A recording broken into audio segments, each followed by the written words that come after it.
6.5 seconds in the air, four Cubs converging, zero fielders under the ball.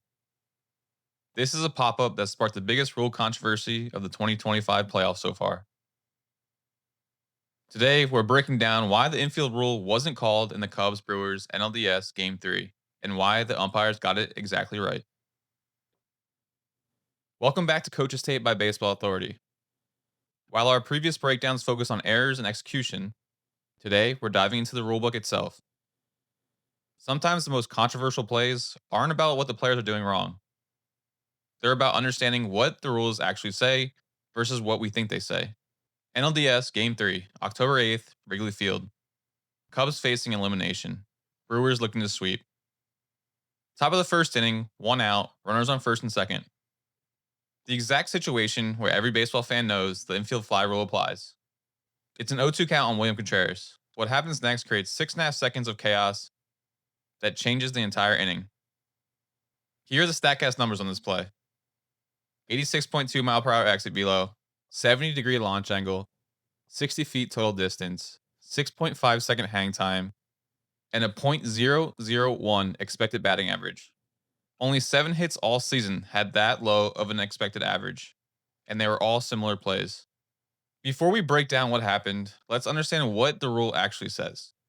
According to MLB Rule 2.00, an infield fly is a fair fly ball, not including a line drive nor an attempted bunt, which can be caught by an infielder with ordinary effort.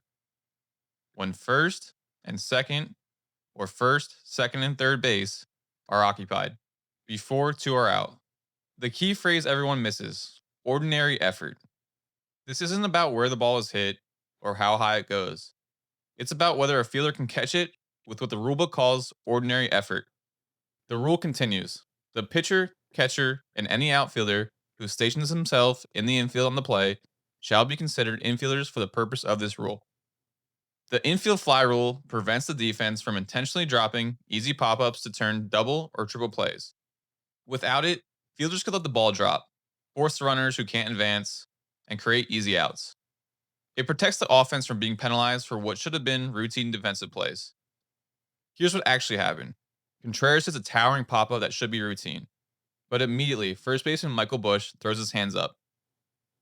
He's lost the ball in the sun. His sunglasses are on his cap, not over his eyes. Watch the sequence here. Busch signals he can't see it. Second baseman Nico Hoerner starts sprinting towards first base. Shortstop Dansby Swanson races over, and catcher Carson Kelly begins moving up the line. 4 players converging, 0 players positioned under the ball. The ball drops on the shaded grass halfway down the first base line, exactly where no one was positioned to make the play. This is a 220 start at Wrigley Field in October. The sun angle creates notorious problems for defenders, especially first baseman on pop-ups down the line. Nico Hoerner said postgame, "I didn't move towards the ball until I saw that Bushy didn't catch it, and by then, it was too late for me to reach it." Umpire supervisor Larry Young was at Wrigley Field and explained the decision to reporters. The basic thing that we look for is ordinary effort. That's in the rule book. We don't make that determination until the ball has reached its apex and then starts to come down. Young continued, "When the ball went up, initially everybody thought it was going to be ordinary effort. Even the batter Contreras. He wasn't too sure if he was going to run. Then he started to run. But here's the key. When it reached the height, the umpires determined that first baseman Busch wasn't going to make the play on it. The middle infielder Hoerner raced over, and he wasn't going to make a play on it. So ordinary effort went out the window at that point. Umpires don't call infield fly until they're certain a fielder will make the play with ordinary effort. They wait until the ball reaches its apex to make the determination. By the time the ball peaked, no Cubs defender was in the position to catch it routinely. Cubs manager Craig Counsell immediately came out to argue with the third base umpire. Any manager would. This looked like a textbook infield fly situation. But Counsell's postgame comments show he understood the call. The umps got it right, he said. You have to have a player that's going to catch it to call infield fly. We never had a player really close to catching it. So right call.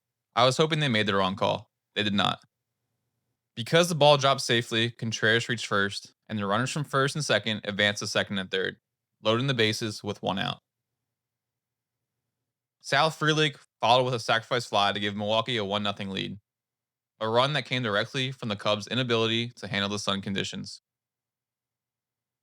But here's the beautiful chaos of October baseball.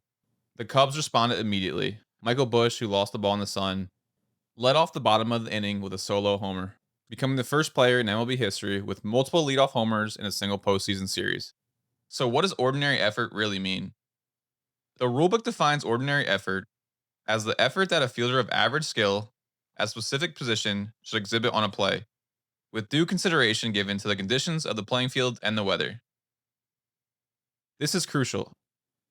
Ordinary effort includes weather and field conditions. At Wrigley Field, with the sun angle, losing a pop-up isn't necessarily a failure of ordinary effort. It might just be impossible. This play perfectly illustrates why baseball rules are more complex than they appear. The infield fly rule seems simple until you factor in weather, positioning, and real-time decision making. The umpires got this call exactly right, but it required understanding both the rulebook and the game situation. That's the difference between knowing the rules and knowing how to apply them. Baseball rules aren't just black and white. They're filled with judgment calls that require understanding context, conditions, and intent.